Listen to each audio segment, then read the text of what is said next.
ઈડીની પશ્ચિમ રેલવે રાજકોટ ડિવિઝનના તત્કાલીન divisional engineer સામે કાર્યવાહી હાથ ધરાઈ। વેદપ્રકાશ શ્રીવાસ્તવ અને તેમના પત્ની વિભા શ્રીવાસ્તવની મિલકતો જપ્ત કરાઈ। બે રહેણાંક ફ્લેટ 22 જંગમ મિલકત પીએમએલએ એક્ટ હેઠળ જપ્ત કરાઈ। ઈડીએ 1.58 કરોડની એફડી અને બેંક બેલેન્સને કામચલાઉ રીતે જપ્ત કર્યું। સીબીઆઈ જબલપુરમાં પ્રમાણસર મિલકત અંગે એફઆઈઆર નોંધાઈ છે। એસીબી સીબીઆઈની ફરિયાદના આધારે ઈડીએ સમગ્ર કેસમાં તપાસ હાથ ધરી છે।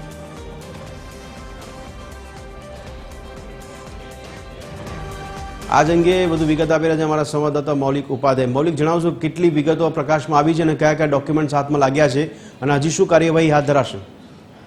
ભદ્રેશ, જે રીતે સીબીઆઈ એસીબી જબલપુર દ્વારા સ્વર્ગસ્થ વેદપ્રકાશ શ્રીવાસ્તવ અને જે તેમની પત્ની છે વિભા શ્રીવાસ્તવ તેમની સામે સત્તાવાર રીતે પદના દુરુપયોગ કરીને પ્રમાણસર સંપત્તિ એકઠી કરવા બદલ એફઆઈઆર છે તે નોંધી હતી અને તેના આધારે જે તપાસ છે તે ઈડી દ્વારા શરૂ કરવામાં આવી હતી।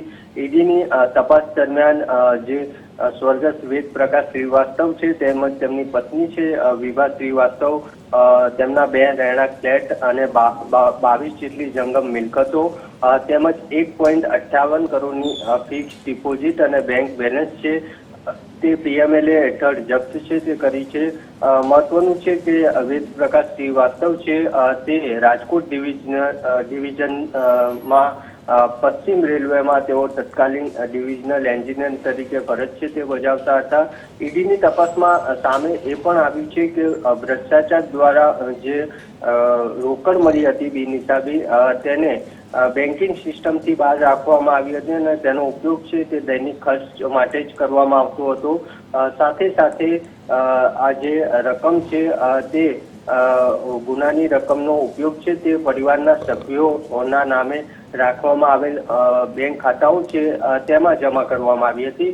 એટલે ઈડી દ્વારા અત્યારે હાલ આ મિલકતો છે તેને કામચલાઉ રીતે જપ્ત છે તે કરાઈ છે, જેમાં બે રહેણાંક ફ્લેટ અને 22 જેટલી જંગમ મિલકતો છે તેનો સમાવેશ થાય છે।